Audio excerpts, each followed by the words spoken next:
It's even better thanks to Darkside.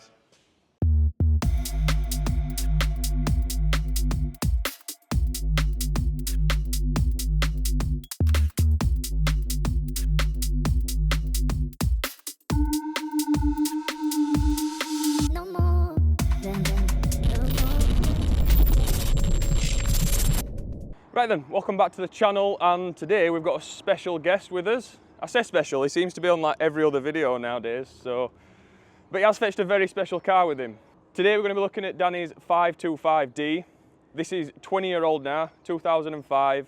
It's one of the original M57 engines, so 170 horsepower. In Danny's own words, this has got the economy of a 6-cylinder, but the performance of a 4-cylinder, so hopefully we're going to be able to improve on that today. The main reason why we want to do this video is because we get a lot of questions all the time about tuning high mileage cars. This has currently got 208,000 mile on it, so 20-year-old, over 200,000 mile, perfect candidate to be doing this video. So what we're going to do before we get this in, we're going to do a few pre-work checklists that we'd normally do, that you'll be able to do at home as well, before fetching a car to us for tuning, to make sure that we can actually tune it. So before getting this on the dyno, we'll do the checks. We're going to get it on the dyno, see what power this does now, see if it's lost any power over the last 20 years. And then we're going to get it in the workshop, we're going to do a service on it. We're going to have another look round it, some more checks that if you've got a ramp or if you've got some equipment at home, you might be able to do that. It's a little bit more in depth, checking the turbo and stuff like that. But yeah, let's see what improvements can be made on this 20-year-old 525D. So the first thing we'll do, if you've got your car booked in for tuning, doesn't matter what the mileage is, we'll do a fault code scan. So on the BMWs, we're using an app called BimmerLink, as Stylianos has just got up now. That's an app that can be purchased on the App Store on Android or iOS devices. It's relatively cheap for a diagnostic software. If you do have a BMW, we would recommend you getting this because it's very, very helpful.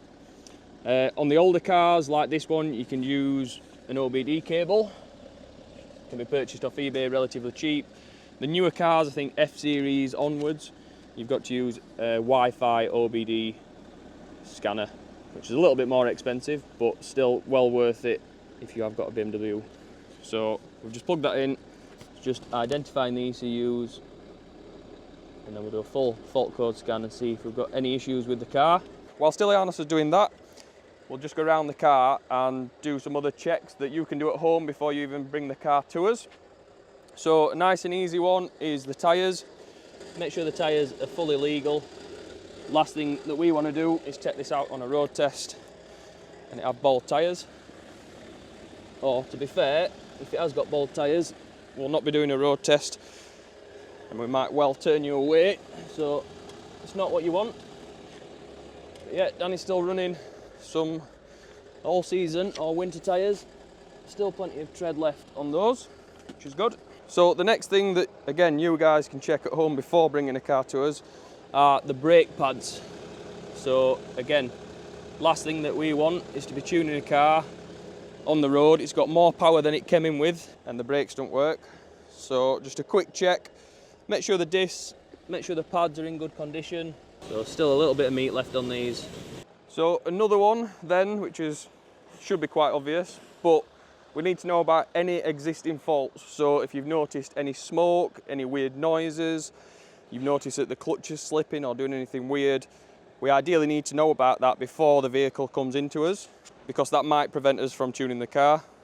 Again, if you've got here, if you've drove all the way from wherever you are in the country or Europe, the last thing we want is to turn you away because we're unable to tune the car because of existing problems. And then the last check that you can do from home is just to make sure the servicing is up to date. So make sure it's had a recent oil and filter, air filter, fuel filter. And then yeah, we should be good. So the fault code scan is now done. How are we looking? Questionable. It has a couple. I mean, mostly we're interested in the engine control module. Yeah. In the TSC module and the transmission module, these are the important ones. But yeah, this has a couple of faults like glow plugs, battery sensor, air mass meter, which might create some issues, might not create some issues, we shall see. Yeah. So on here it doesn't actually tell you when the fault is logged from? No. No. It just tells you like what's saved in the ECU. Yeah, so we could clear these faults. Potentially some of them will come back, Yeah. some of them might not come back. Yeah, that's what we do before the road test. So I will scan them, I will save them, I will delete them, and then drive it and come back and see like if they come back or. Yeah, so we'll clear the fault codes, we'll go out on a road test and see if they come back basically, and then obviously with the road test we can data log the car live and make sure everything's behaving as it should before we get this on the dyno. So let's go on a road test. So just while Stylianos is setting up for the road test, we've only mentioned BMW engines at the minute, so if you've got a VAG engine car, we use VAGCOM or VCDS. It's a little bit more expensive for the genuine licenses. You can get knockoff versions online. Usually the knockoff ones are fine if you're just doing fault code scanning. If you're doing any coding, then I would be mindful, because the last thing you want is for doing some coding on the car and it losing connection or doing something weird, and then yeah, that could mess up the coding and you're gonna have a problem. You're gonna have to try and revert that back.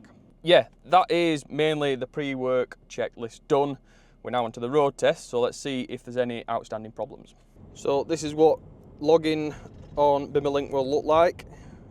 You are limited to what you can actually log on these older engines. The newer F-Series, you've got a little bit more, or you've got a few more options of what you can log. The main one that we're missing on here is the actuator, but obviously we can't do that, so we're going to have to work without it. So the main ones we've got on here anyway: engine speed, boost pressure. So we've got boost pressure set point, which is the requested boost pressure from the ECU, and then we've got the actual boost pressure. We've got a torque.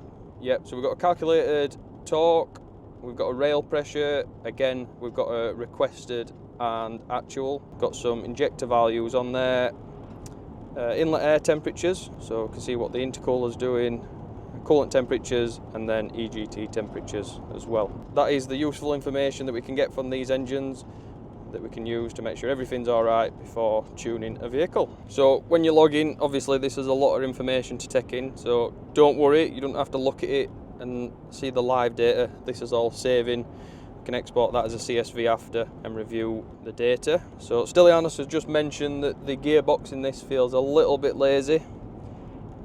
One of the reasons why Danny's booked it in for a gearbox service. So we're hoping that that can make the gearbox feel a little bit better, and I believe he's read on the forums that it can unlock a little bit power. So that's the main reason why we wanted to get this on the dyno, well, before we do any of the hardware work, and then we'll get it back on after the service, just to see if a fresh service and gearbox service makes any difference to the power. So just about to do a pull. So you want to do a nice long pull, just to make sure we get a nice amount of data. What does it feel like? 50. No, but yeah. Less than 170. It was feeling like less than 200 for sure. Yeah. So now we've done the road test, we're going to have a look at the logs. We'll ask Stylianos if there's anything concerning. We'll let you guys know in the next bit of this video. So this is what the logs look like when we've got it open in our log viewer.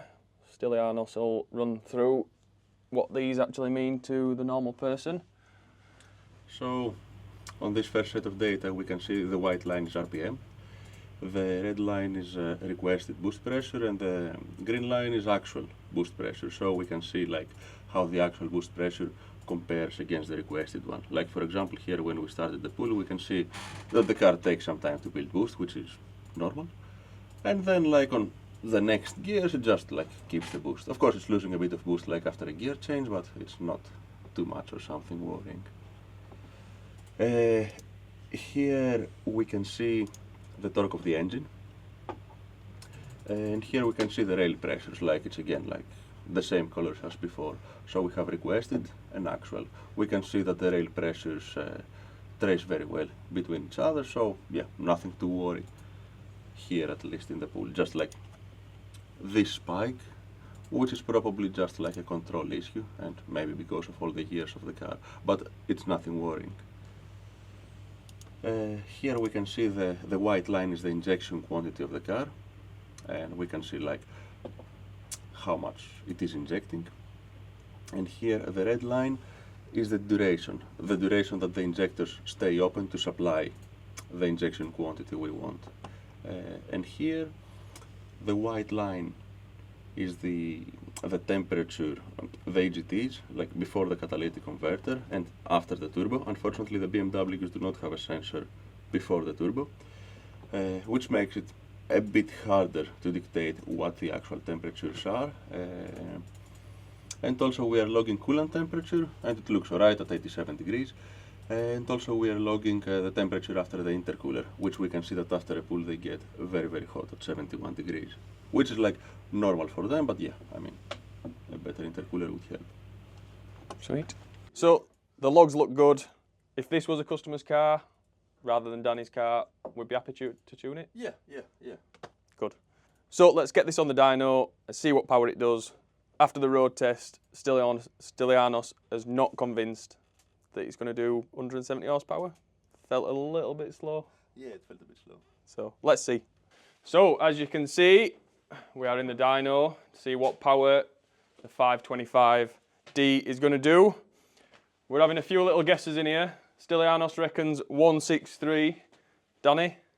174, that's the book figure. So you're going with bang on the money. Bang on the book figure. Bang on the money, 174. I'm going to go in middle. I'm going to go for like a 168. I think it's going to be down a little bit, but we'll see. We'll see. Brilliant start. The car isn't. I didn't think they did keyless back in 2025. Modified. 2025, 2005.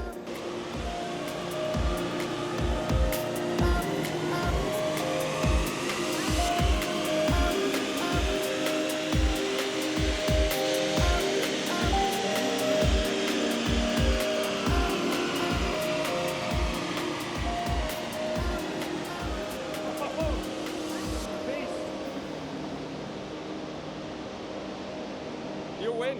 You win.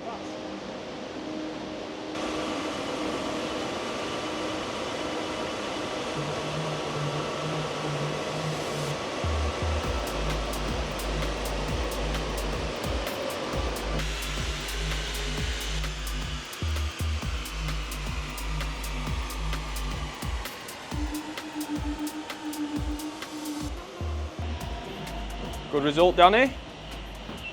Sorry, I started that at the same time. Vlogging a vlog. Oh no, it's like one of them weird universe. Man things. Yeah. That strange. is very positive. Although the car feels a lot slower than that. Yeah, it does indeed. It feels like yeah. What were you saying about this ditch, Stylianos? This is gearbox related. Yeah, I think it's a transmission, because like when you go full throttle, it just sleeps too much and it just jumps like to 2000 RPM. Ooh. So, like the converter doesn't really lock very early. Yeah, well I don't think it's ever been serviced, so probably a good idea to service it. Yeah.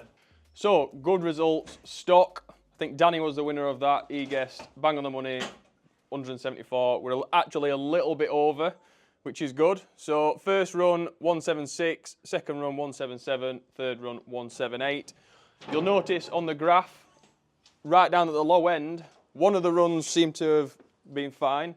The other two runs, we've got like this dip here, low down. Stylianos said that's the gearbox, the torque converter not locking into place properly. So maybe with the gearbox service later today, that will be improved. So yeah, we're going to get it in the workshop now. We're going to do a full engine service on it. We're going to do a gearbox service on it. We're also going to do some more checks. So if you have got access to a ramp, or if you need a little bit more diagnostics before coming in for a tune, we're going to show you how to do that. And then we're going to get it back on the dyno, see what it does just after the service, and then we're going to do a custom remap on it and see what power we can get out of this 20-year-old 525D.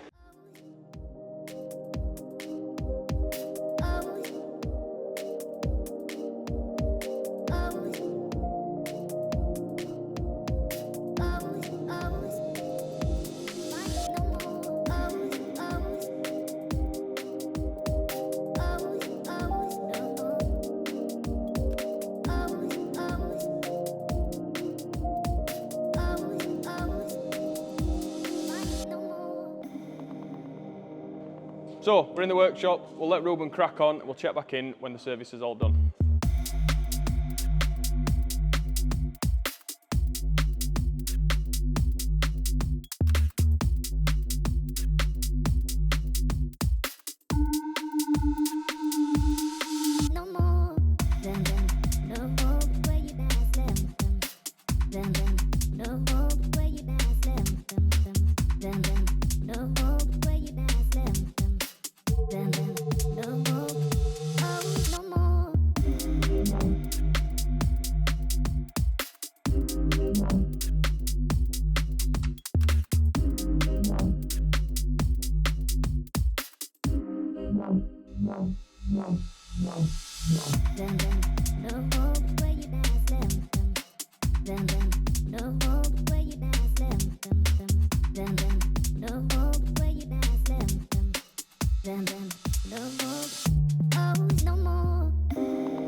So the servicing is done, gearbox and engine.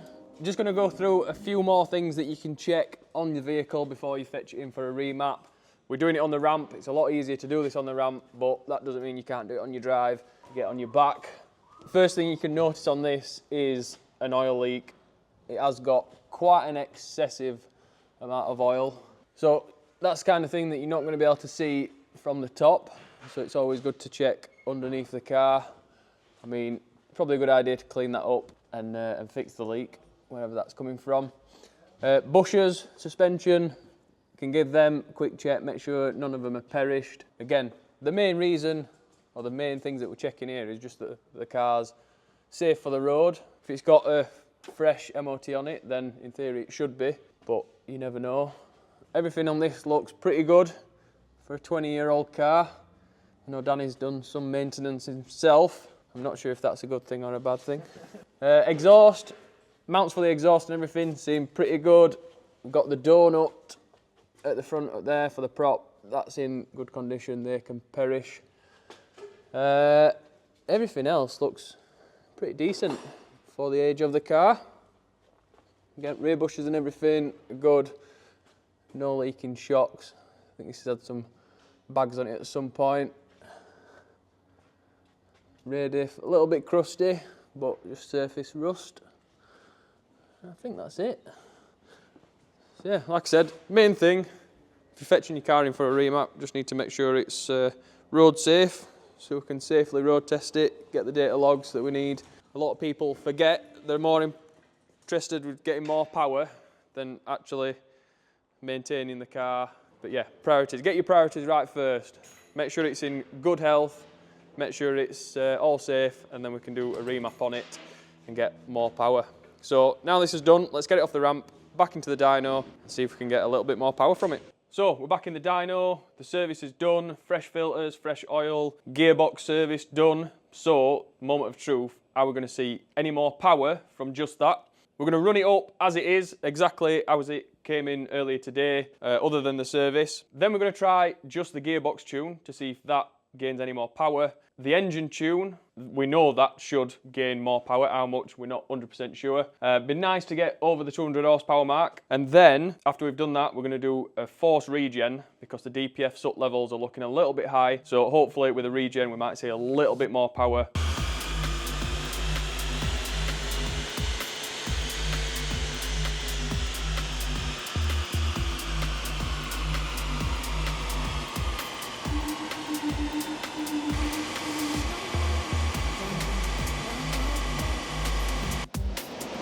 So, just done a force regen on itself, or a regen on itself, so let's see if it does any more power.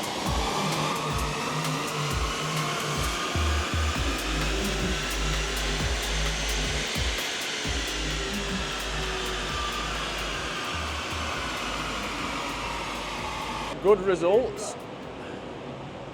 So after the service and an unexpected regen, we've now got 184.9, 185.5. Torque is also up a little bit. We've still got this weird dip going off on some of the runs. The last run, it didn't do it again. So we'll see if that disappears when we do the gearbox tune. So yeah, it's a shame that it's done a regen at that specific point. It'd have been nice to know if just the service alone would have gained a little bit of power. I'm going to say not, or it would be very minimal. So unless the air filter was extremely blocked, It had not been serviced for quite a long time. I know Danny keeps up with the servicing on this. Although it was due, it probably wasn't that bad. Especially not the worst we've seen cars coming in with like that haven't been serviced in years. Air filters blocked with leaves and stuff like that. That's when it's going to make a big difference doing the service. The regen, obviously the DPF soot levels were getting a little bit high before. It's done a regen now because it's obviously realised it was required. So yeah, that's probably what's made the biggest difference to the power. But still, good result. At the minute, we've not done anything software-wise. We're going to flash a gearbox tune on there now. Not sure if I've mentioned this is running a 6-speed ZF gearbox. So we're going to do an XHP Stage 3 tune. Yeah, straight for Stage 3. See what difference that makes, if it makes a difference at all. And then we've already got a file ready for this, so we're going to flash it with an ECU tune then and see if we can get any more power still. So yeah, stay with us.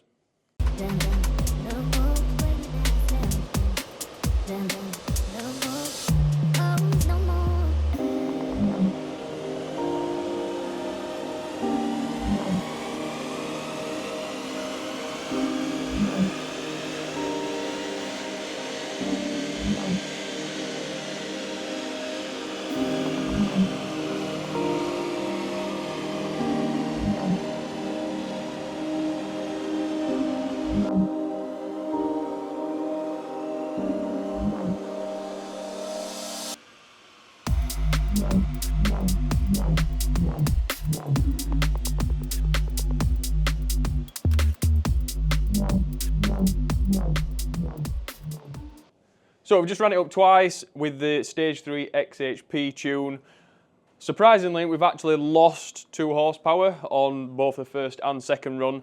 But if you take a closer look right at the bottom end here, it's doing exactly what it should be now. So let me flip you around. So this green and the blue line is what it's doing now. A lot more predictable than what it was doing before. So before it was literally like revving up the engine and then the torque converters kind of locking in after, and then that's why it's doing some weird stuff. Now it's kind of just locking in. As soon as you put your foot down, you're accelerating, and that's exactly how a dyno graph should look. Does mean on the road should drive a lot better. The gear change, you can't really see it because it's just cut off at this end of the graph, but it's staying in gear longer now. The gear changes are going to be a lot quicker, a lot more efficient, and yeah, should drive a lot better on the road. Pretty happy with that already. Time to get an ECU tune on there and see what power we can actually get out of this full stop. So we've just flashed on the tune file. Let's see what improvement we can make over 183.9. Hopefully this answers a few questions for those wondering if you should tune a high mileage car. Just when it blows up? Possibly. If it's going to blow up, this will be the moment. Best place for it.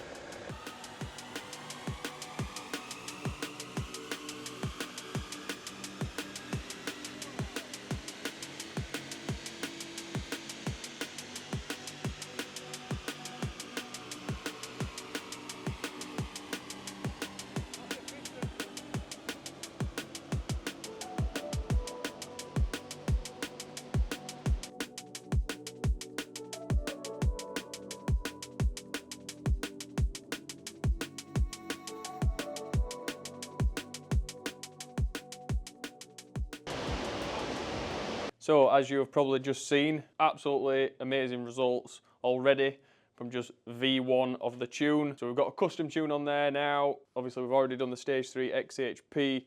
Massive, massive increase in torque. We'll put the graph up so you can see that. We're now looking, the peak run was 238.1 horsepower. And torque wise, we're now at about just short of 425 foot-pound of torque, or pounds-feet of torque. Before you tell me off. But yeah, you can see straight away from the graph, massive, massive improvement. I don't think, we'd already mentioned that the gearbox is doing exactly what we want it to do now. I don't think without the gearbox tune, it would be behaving. It'd probably be just doing the same as it was doing before with this horrible dip in there. Stylianos is just looking at the logs now. We reckon that there's still probably another maybe 5-10 horsepower in this if we were to do a little bit more. Yeah, that's what we're going to do. We're going to write a new version of the tune, flash that on and see if we can improve on 238 horsepower.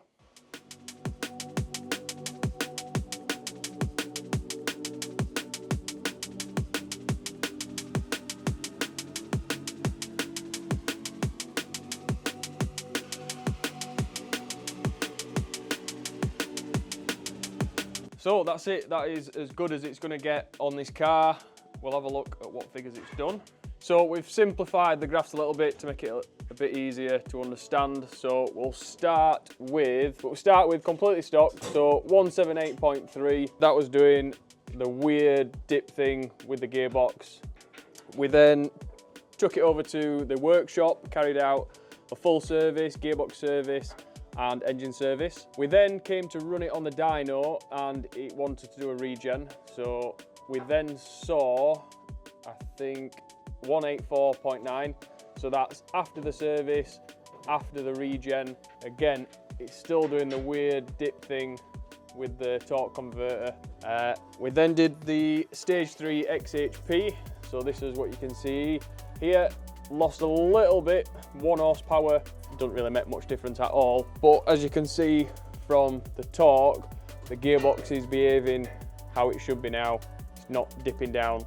The reason why it looks like it does is the torque converter is basically locking here, so it's accelerating all the way through the rev range, whereas before it was kind of allowing the engine RPM to rev up and then it was locking here, and that's why you get a little bit of a spike later on, and then obviously it continues as it would as normal.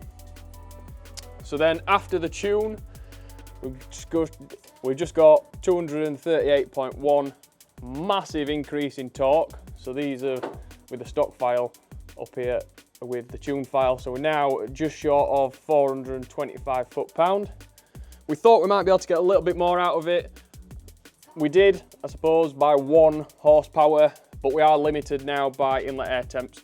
So on the dyno, we had up to 90 odd degrees inlet air temps, which is restricting what we can get out of it. So maybe an intercooler would see a little bit more. That's for another day. So pretty happy with the power. Hopefully Danny is happy with his newfound efficiency. Can't wait. Should be a lot better for towing.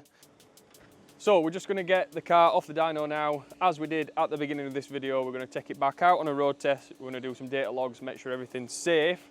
And then we're going to put some cameras in and get Danny's reaction on his newfound power. Right, test drive of my car. Now it's been Darkside-ified, and also the gearbox has been serviced as well, which should make a nice difference on its own. It's currently 4:10 and the lads are going to go at 5 in the workshop. I really want to try and get the aircon fixed as well if I can. That would make my day. It's doing a face tracking, but what's the exposure saying? Hello exposure. They've got some fancy DJI camera.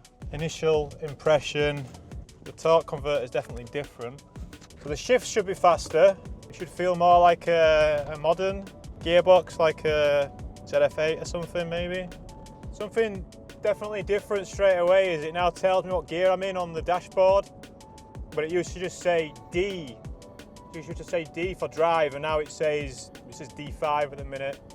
We're doing 50 miles per hour. So we're on the famous Darkside test track at the minute, which is yeah, usually it can be bait up here. I've driven down here enough times and there's been a certain police traffic officers like to park in a lay-by sometime and just see who's coming flying past, but the car seems all right so far. I'm going to turn the traction off we're going to go around a roundabout here. The boot's full of, I went to Miller's Oils this week, got some oils. So we've got 80 litres of engine oil in the back and some other shit, but hopefully it'll be all right. I just want to give it a little kick out of this roundabout. We're going to come back the other way and we'll just see what it feels like. So before, I mean, the car's never felt fast. It's not a fast car by any means, but you know, obviously now it should be, and also the shifts should be better. The automatic transmission should be happier. So it's a nice gap here. Hopefully we can hold it.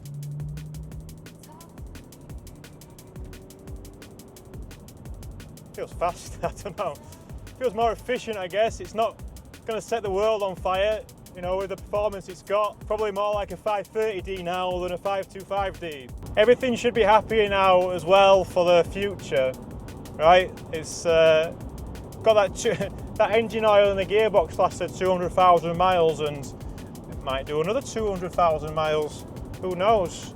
So one of the problems I was having with the car, I want to make complaints with the car, which is why I wanted to get it, you know, just checked over by Darkside, was like speeds like now when we're doing 60 miles per hour, say if we're on the motorway or something, and yeah, you just want to get back up to 70, you know, or whatever when you're driving on the motorway, and it seems pretty good so far. Obviously, I'll know over the course of a few weeks, and obviously over the years to come, the months, the years to come, we'll know truly whether it's a good idea to be fettling with a car with this kind of mileage, or you should just leave it alone. So far, I mean, it's definitely more efficient. Okay.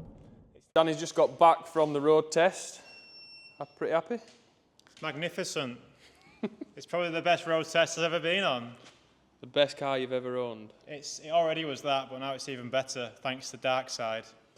Don't try and push it too hard. It sounds forced. But no.